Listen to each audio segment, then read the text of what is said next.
I'm searching out the rarest cars in America, on the back roads, hiding in barns, untold secrets of pure muscle and steel just waiting to be discovered.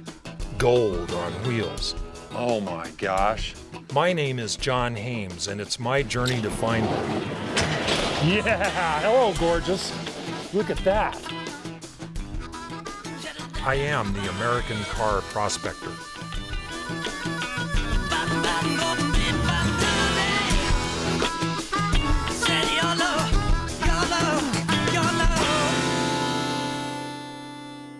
The American Car Prospector is on the prowl.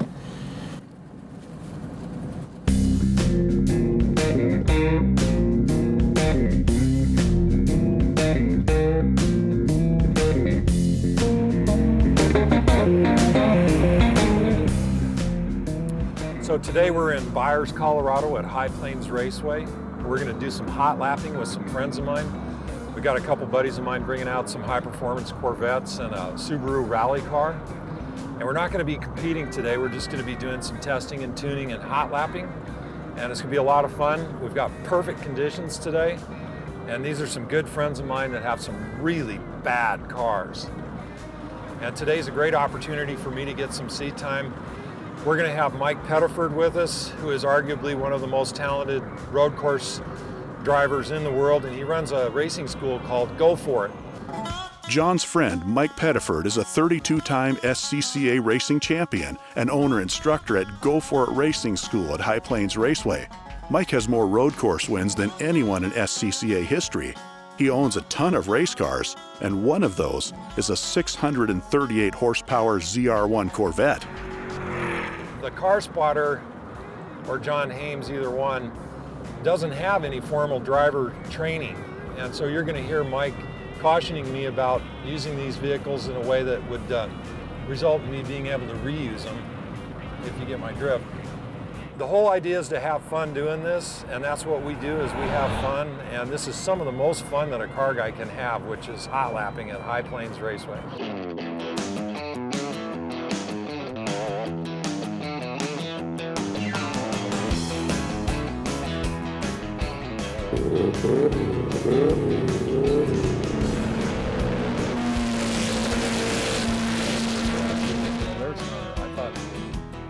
There's Hunter and Pettiford right there. That's Butler's car right there. Morning. Baron. What's happening? What's up, dudes? Mike Pettiford. How are you? In all of your glory. Gonna race that thing or what? I got 20 bucks that says I can beat half the cars out here in this. You think? Half of them, only half of them. You know? Take the bet. Not all of them. There's a ZR1 that's a student of mine. He's gonna be faster. You Get think? over it. Yeah. Yeah? Oh yeah. Well, yeah, let's go racing today. Okay. You know? I'm the track hustler, so just put, money down and pick the car and we'll do the deal. Right on, right on. And this is one of your students, I know. Oh yeah, yeah. If I had lots of money, he and I would be a racing team. Really? Yep. Corvette brothers. That's right. Forever. Yeah. Well, I would be Jake, he would be Elwood, we'd have to get the tattoos. Nice. Yeah. Nice. I like it. I like it a I lot. wear my glasses all the time though. That's right. There we go. And I need some cop tires, cop brakes. That's right. Cop suspension. And a full tank of gas, right? John won't be racing in just any old car at High Plains Raceway. He'll be making his way around the track in the Red Baron. The Red Baron is a ZR1 Corvette owned by Travis that boasts over 750 horsepower, more than one man can handle. Plus, it can go in excess of 200 miles per hour. As you know, I have no formal race instruction at all, ever. And I want to race at the hill climb next year. So I'd be interested to hear what you have to say, possibly in the car with me, or me riding with you, or a combination of the two of you. He'll be riding on the hood. I always get to ride in the car. That's just the way I roll, just so you know. Okay. He leaves the windows down so I hope John knows what he's doing with this Corvette. The main thing is, bring it back in one piece. And now that Mike and Travis know that John has no formal driving experience, they're still gonna let him take out this very high-end, very expensive car? We know that John knows how to find rare cars. But can he drive fast and be safe at the same time? I guess we'll soon find out.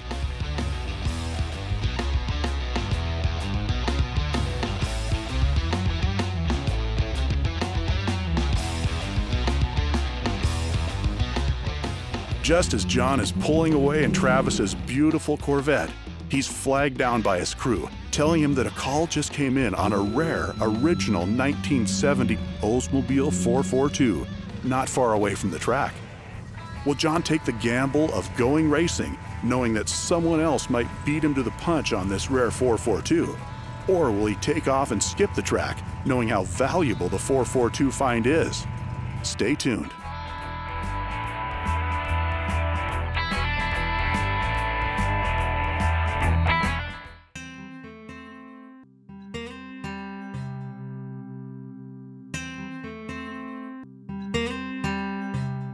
Well, the holy grail for a car guy is to locate a car maybe that's been hidden from view for many years. And the exciting part about that is that you never know what you got.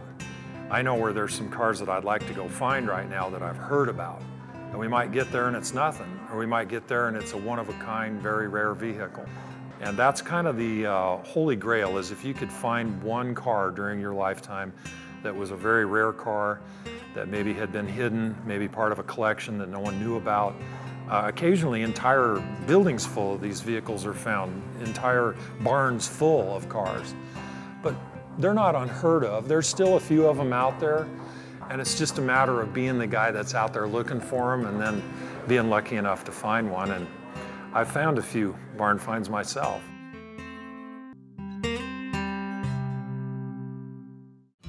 The American Car Prospector John Hames is at High Plains Raceway in Byers, Colorado to do a little racing.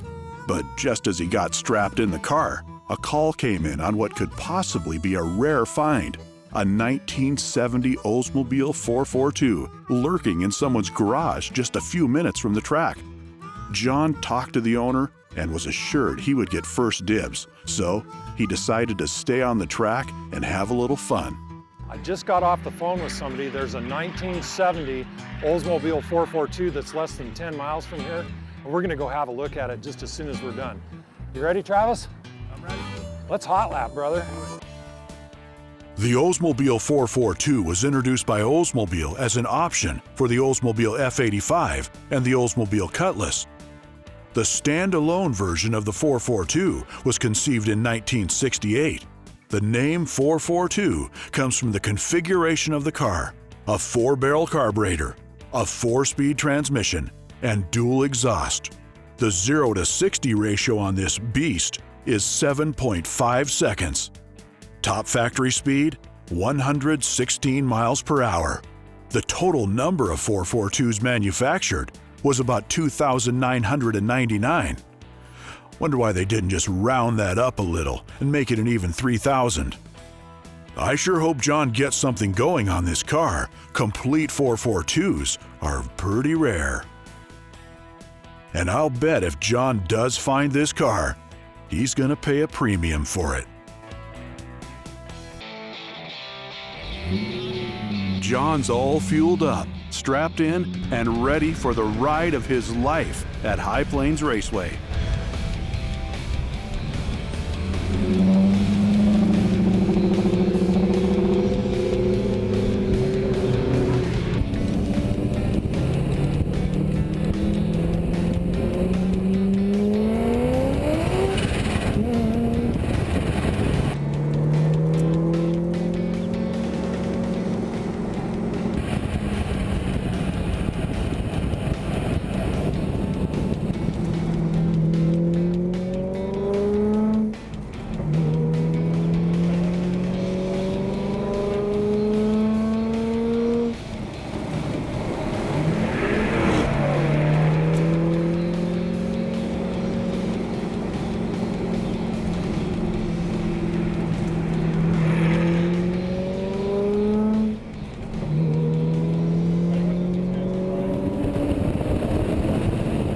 I don't think I was afraid of it, and I had a lot of fun driving it. My good buddy John Butler was behind me in his Subaru WRX XTI, that was prepared by MoFab in Denver, a really fast four-wheel drive race car. He spun that race car. I mean, he went completely agricultural, trying to keep up with me in the Corvette. So I know I was doing pretty well in it.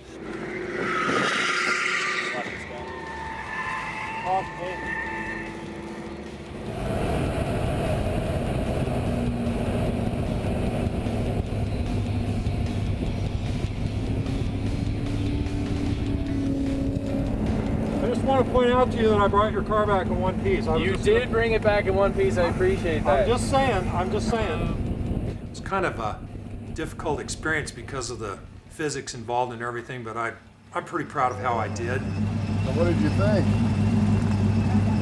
I think it's fast. Yep, that's what it's supposed to be.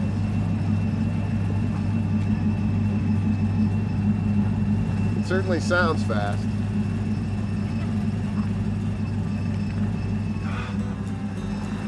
Whose idea was that anyway? Yeah, it's rough being a race car driver. I mean, that was like, yeah. Can I go again right now? Can I go again? Oh. Yeah, out of the car. That's right. That was insane cool. Yeah. Right on, brother. Nothing is as much fun as that. No, that was like being a kid again. Yeah. And Looks like John had fun at the track, but now it's time to get down to business. He's got a lead on a great car, a 1970 Oldsmobile 442. right now, I got a 1970 Oldsmobile 442 that's calling me. It's saying, bring it, brother, bring it. Well, excellent. Well, I'm glad you had a good time. No, it wasn't a good time. It was the time. The time. It was the time.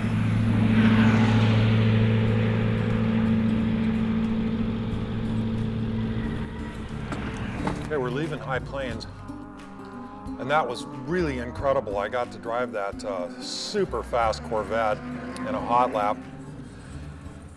And so now we're going to go take care of business. We've got a 1970 Oldsmobile 442 that I found out about, and I want to go over and have a look at it.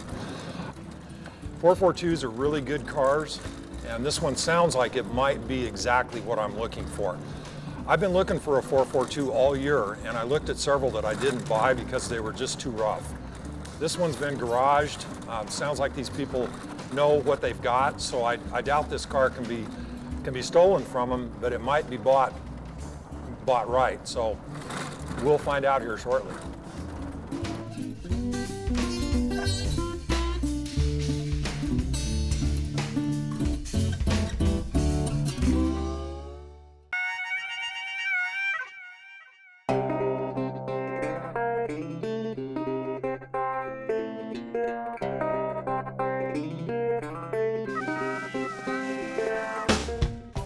You know, I don't talk very much about how I find the cars that I find. I work real hard at locating automobiles. That's what I'm really good at. I'm just extraordinarily good at finding cars. And I was out in eastern Colorado and I found this 442 that I heard about. Right now we're only, whoops, did I miss my timeout? Looks like I got distracted there. Looks like John made a wrong turn. Most would see it as a mistake, but the American Car Prospector considers it an opportunity. The last time this happened, when I pulled off on a driveway like this because I wanted to turn around, I found a 1959 Chrysler Saratoga. This is exactly how it happened. I pulled into a rural setting like this and there was a muscle car sitting there and I ended up finding one of the rarest muscle cars in the world. So we're just gonna go ahead and go with the flow for a second, and this is what I do when I'm on the prowl. Sometimes you gotta not lock yourself down enough and just let the car drive itself a little bit and let things happen as they happen. I don't see anything real interesting right now, but there's probably a muscle car or something similar in here.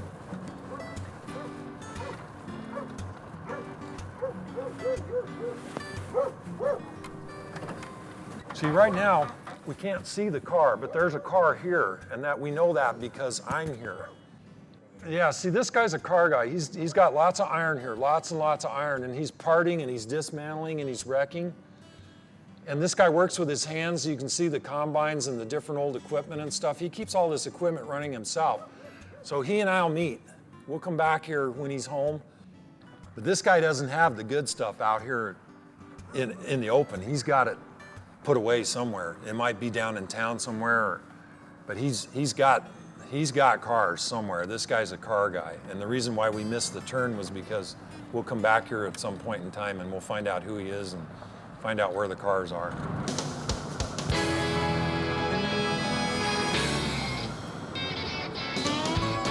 John's now in the right direction for this 442, and it looks like another backroads journey. These rural communities, these young men, a lot of them, they start building these cars when they're in high school. They keep them. A lot of times they'll keep them for 20, 30 years sometimes. A lot of times they've got 2 or 3 of them that they just sort of accumulate along the way and they don't really ever get around to doing anything with it. And it could be a really good car. Nobody knows about it. Nobody knows that it could be bought. You just got to go find the guy and ask him. I just got a sense about this car. This is going to be a good car, I can tell you right now. Yeah, the GPS is lying to us. No? Where's the roof? Where's the house that's being re-roofed? White mailbox, this is it right here. Yeah, white mailbox is what she said. Yeah, 4240, this is it. On the prowl in rural Colorado. This is where it all happens, is just exactly like this. Look, the GPS just went completely blank. There is no road out here where we are right now.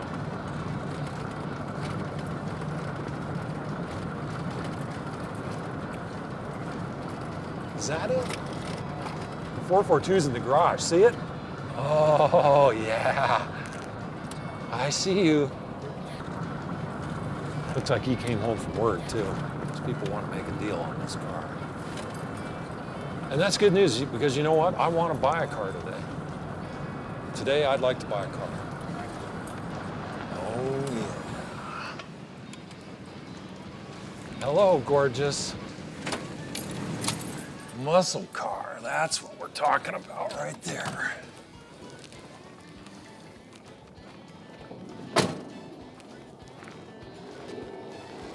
Stan, glad to know you. John Hames. Nice to meet you, Stan Brown. Yeah, you're riding the flight path for the airport here, huh? Yeah, it's not that far over there. Yeah.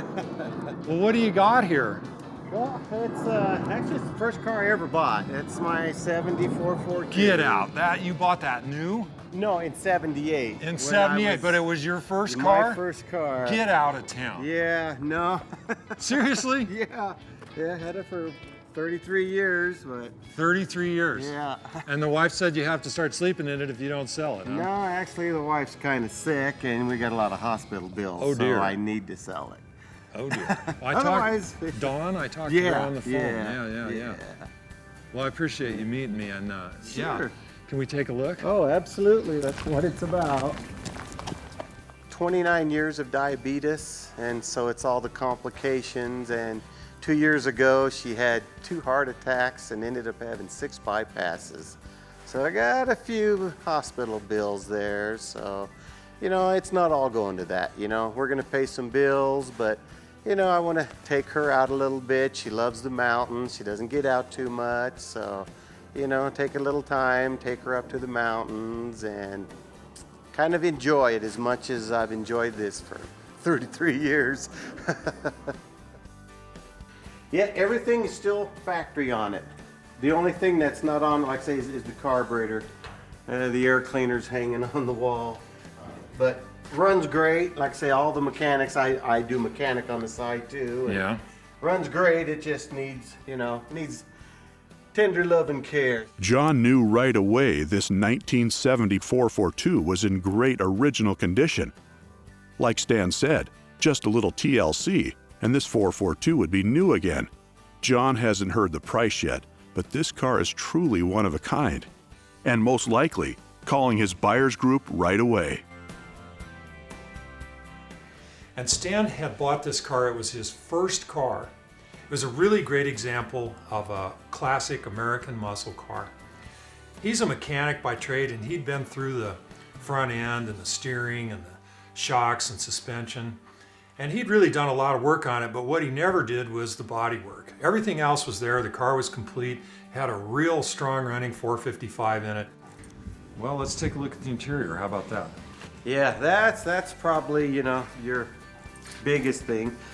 I was pricing it up, you know, new door panels, headliner, and probably $900 bucks, and that'd be all new, you know, seat covers, panels, For door everything. cards and the carpet kit and Yeah. So you could make the interior new for $900 bucks. right. Stan's going to be a good friend of mine. He just turns out to be a guy that really loves cars, and he builds motorcycle trikes in his garage. He's an expert welder and fabricator, and just a guy that I really have enjoyed getting to know. And this is actually out of another 7442. The original one was the blue one that had the wide. Oh, right, with the banana thing. And Yeah, I have that too, but you know, you're excited and I broke the top part of it. You got it around here somewhere, huh? Yeah, it's right up on top of the roof up there. Do you know, have you got that driver's mirror? Yeah, it's over there on my desk. I was backing it in last summer, and I was watching the truck and knocked the wall, and I scraped the garage, kind of knocked it off and dented this door. Yeah, I hate it when that happens. Yeah, slightly. When we come back on American Car Prospector, John gets ready to fire up this amazing Oldsmobile 442 and take it for a drive. But first, he better hear the price. That's just what I really need that, you know, that's kind of where it's at. And I don't know, if you restore them, you know what they're worth.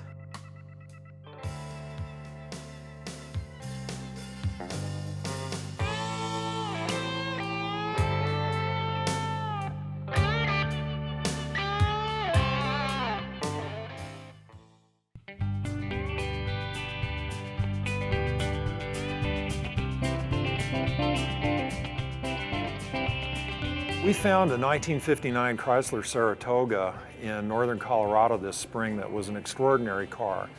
The Saratoga was only one of 1,500 that were ever made, and we know statistically that there's approximately 10% left of the entire run. So there might be 150 in the world.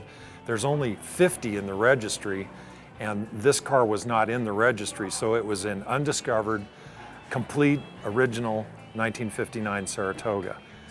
It was only driven 6,600 miles since the owner who bought it in 1963 bought it. His name was Walter Stripgen. He was a well-known maker of surgical instruments that lived in Berthoud, Colorado. I was out with my friend we call the Baron, and we were coming back from a car that we didn't buy, and we missed the freeway, the exit to the freeway, and ended up in a cornfield. And he is a Mopar expert, and I don't mind telling you, he didn't see it, but I saw it sticking up out of the grass. It wasn't actually in a barn, but it was next to a barn. And so I almost threw him through the windshield when I whipped the car around. And we went and jumped the fence and looked at it, and the dogs were growling at us like they were gonna bite, but they kind of didn't, and so we got closer and closer to it, and then it was a holy moment for us to find this complete, original, very rare Chrysler. We purchased it. It's presently in Boulder, where we've had it under a mild restoration process for the past few months. And it's just a super car. It has a very rare engine combination. It's the first year for the 383. It was totally complete. It was as rust-free a car as you'll ever find, and we purchased it for about 1/3 of its value. We're very, very excited about the car, and it's just a really cool car that we found. And even though it technically wasn't in a building, we consider it a barn find because that's what it really was. It was an original effort to locate a car that had not been looked at in a long time by someone who really knew what it was. And they're out there, and we're gonna find them.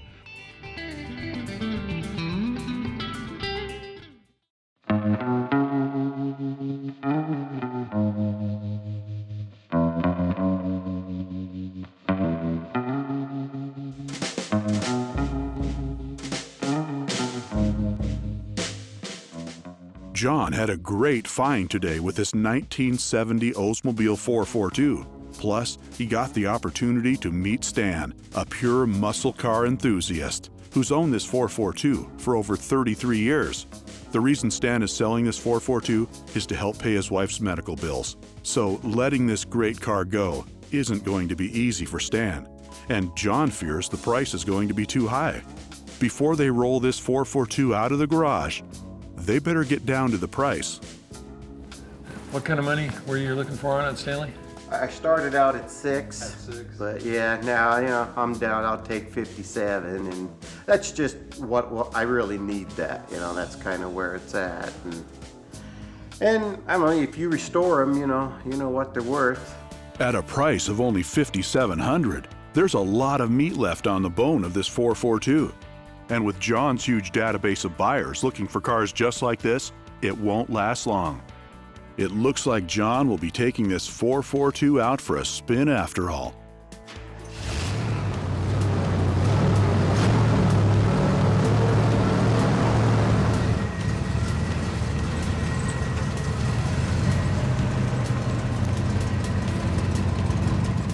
Now that they've got this 1970 442 out of the garage, she truly is a beauty.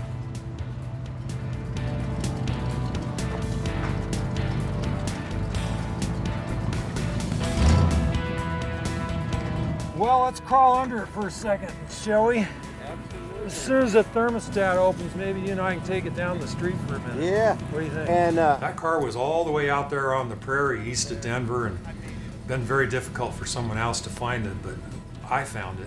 And that's what I do because I'm the American Car Prospector. And now, it's time to see what she's got.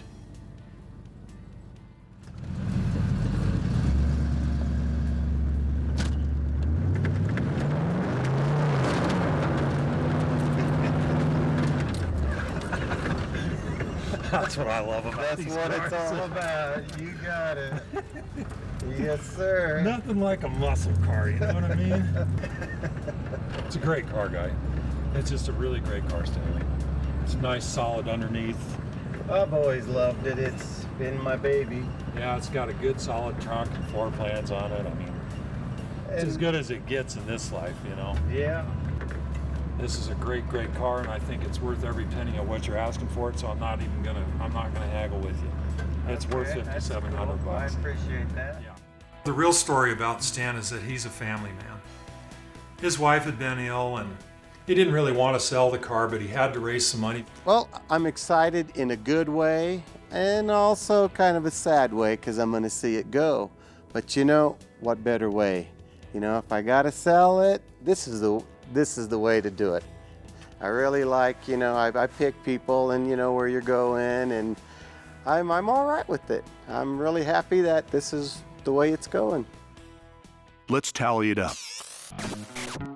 Purchase price of this 1970 442, $5,700. John's prospector fee, $2,000.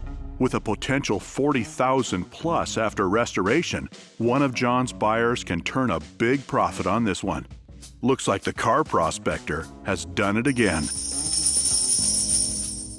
When I got out of bed this morning, I just had the feeling that there was something gonna happen today that was good.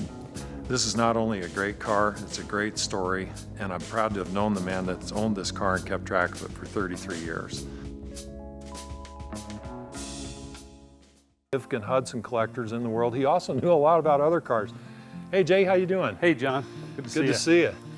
Jay and I went to the same program at the University of Denver. We're construction management majors from the Burns School at Denver University, and Jay was just a year behind me in high school. We're Denver natives. We've known each other a long time.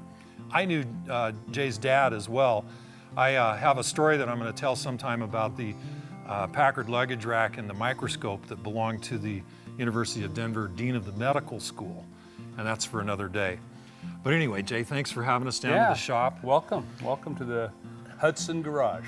And it really is the center of the Hudson world in the mid-continent of the U.S. I doubt if there's another place where there's more Hudsons, especially really rare Hudsons. Certainly not restored Hudsons. Yes.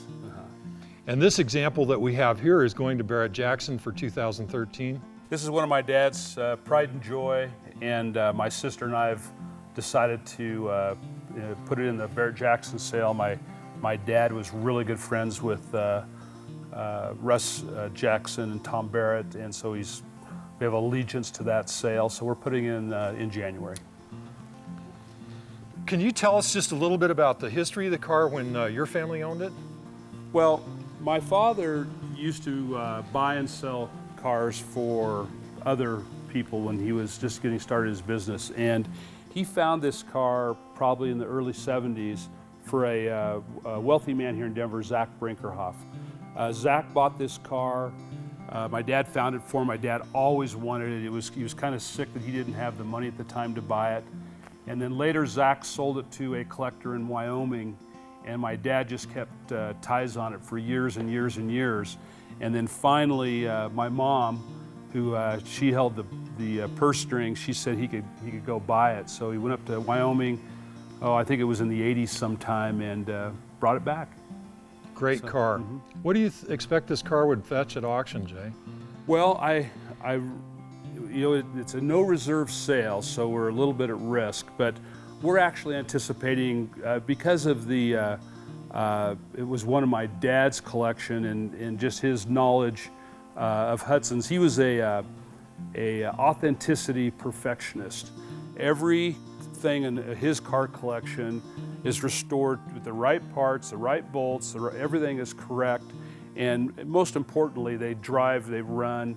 And he always felt if you couldn't drive your car, you might as well have just stocks.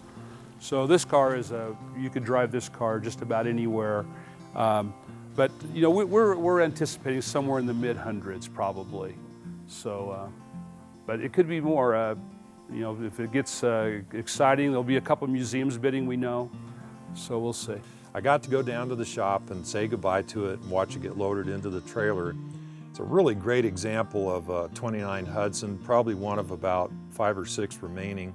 This is an aluminum bodied car. This is the classic gangster getaway vehicle. It was fast in its day. It was really a super duper example that had actually won at Hershey in 1964 after it was restored.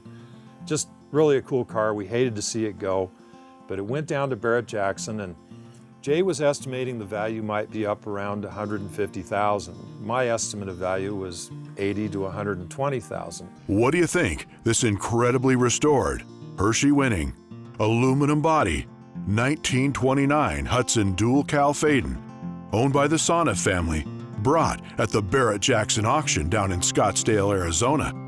The answer when we come back on the American Car Prospector.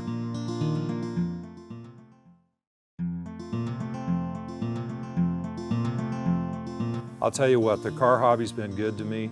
I've met some terrific people. I've ridden in and driven some fantastic collector cars and race cars. I tell you, it's good to be me. It's good to know people in Colorado and around the country that are in the collector car business. Oh, by the way, the Hudson Dual Cowl Phaeton at the famous auction in Scottsdale sold for $93,500.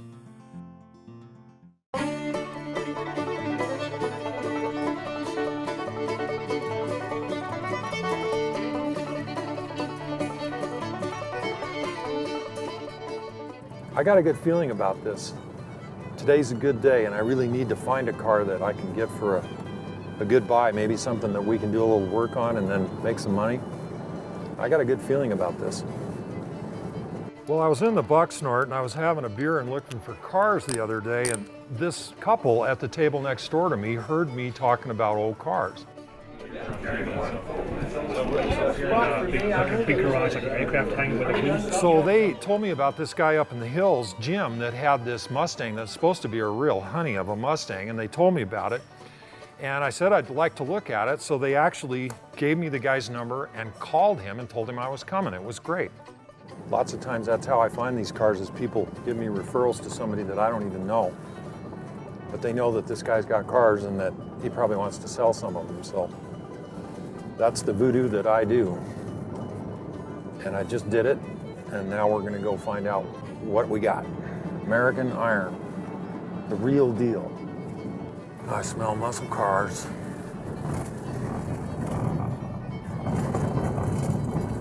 I know they're here. So I show up at this property, and this is a cool spot up in the trees. Beautiful, beautiful place. And the old guy's standing there just exactly like, it was just so perfect. He was right there waiting for me. It looked to me like there was a lot of aviation-related memorabilia around this building as well. There was a windsock and different things that just led me to believe that he might have been a flyer, and I knew that he was probably a little later in life, and I wondered if maybe he was in the 8th Air Force in World War II. I see you there.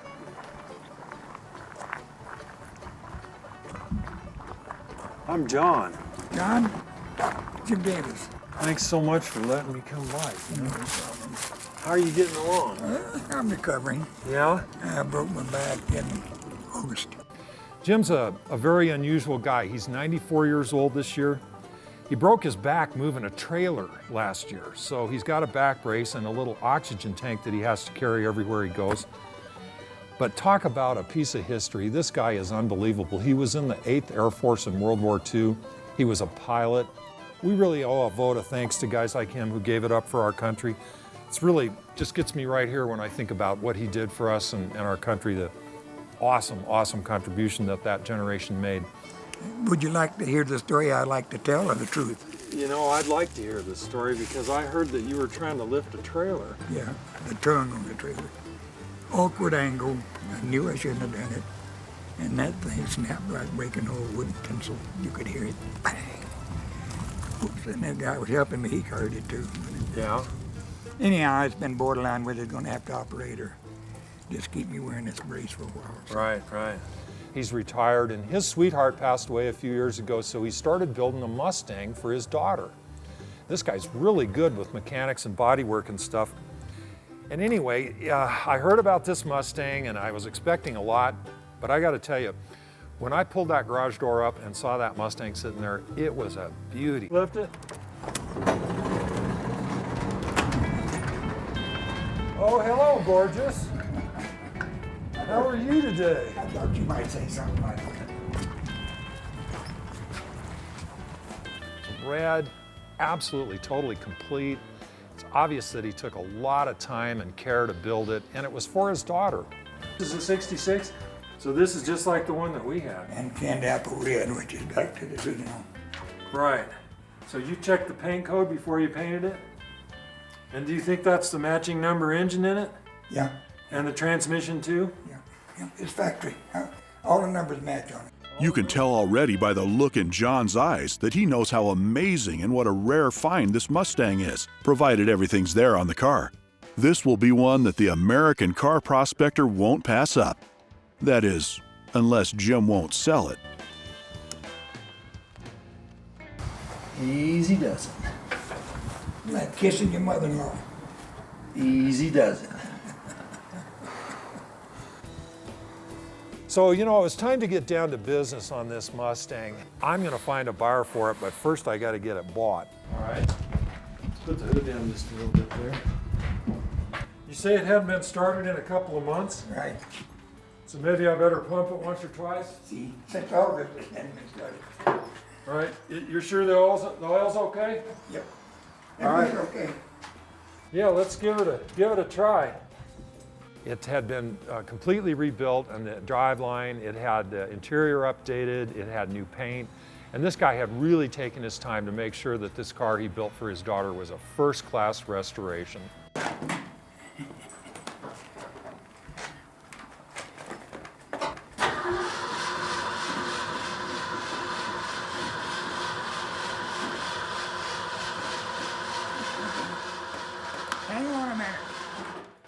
Hang on a minute.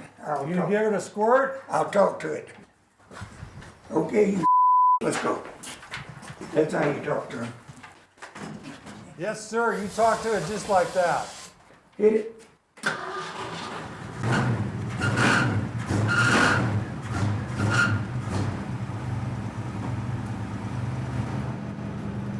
I love the way it smells.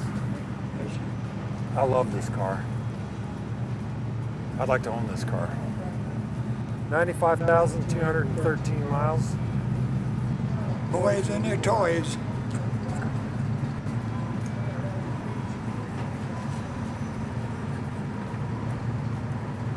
Is this a power steering car? I didn't think it was.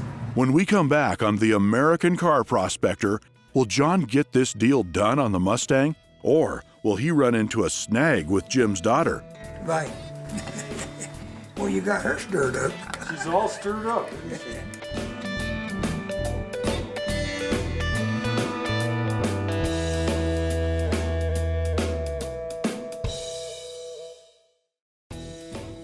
The American Car Prospector has a great car on his hands, a 1966 Mustang in amazing original condition. John wants this car bad, but doesn't know if he can get the deal done, because Jim, the owner, originally built the car for his daughter who lives in California. You know, we might horse trade for some signs or something. Oh, there she is. Might be. Possible. Don't start dancing. All right, I won't. No dancing. Yes, sir. Hello. Well, I got a guy here that's interested in buying your Mustang. You want to talk? You want to talk to him? I go, well, I don't know. He's just a guy named John with a pocket full of money. Well, that's up to you. I told him 12 and a half, and he didn't get mad. Yeah. Okay, let me put him on. Well, it's your car. I'm gonna let you talk. I'm gonna let you talk to him. His name's John. Here's Joanne. Hi, Joanne. You know, his daughter's out of state. She hasn't seen the car since it was rebuilt. She's probably not that interested in it. We know he's not going to give it away. They're going back and forth on the phone. It looks like I might have an opportunity to buy this car. I don't know, you know, he's tough. He's telling me that he's tough on this. He's saying 12,500. Yeah, you think that you might go along with it if he said it was all right? Okay. Well, we got the deal done at 12,000, and I got to tell you, Jim's a tough negotiator. But what I ended up with was a great '66 Mustang coupe that needed absolutely nothing. I got to meet one of the coolest guys ever. I mean, at age 94, Jim is just he's a national treasure. You got to love this guy. That's the best part about being me, is not only do I get to really find some cool cars, but I also get to meet some of the coolest car people on the planet. Another ace in the hole for the American Car Prospector is that red '66 Mustang. Super nice car. Let's tally things up. John's purchase price on this 1966 original Mustang, $12,000. John's prospector fee, $2,000. John won't hang on to this Mustang long by offering it to his buyers group at only $14,000. Looks like the American Car Prospector has done it again. The value of spending time with Jim Davis, priceless.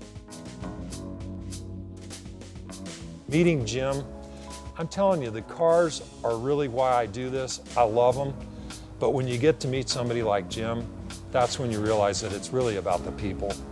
I'm the luckiest guy in the world. Not only did I get to acquire that beautiful car for my buyer, but I got to meet Jim. What an awesome guy. What an awesome day to be the car prospector.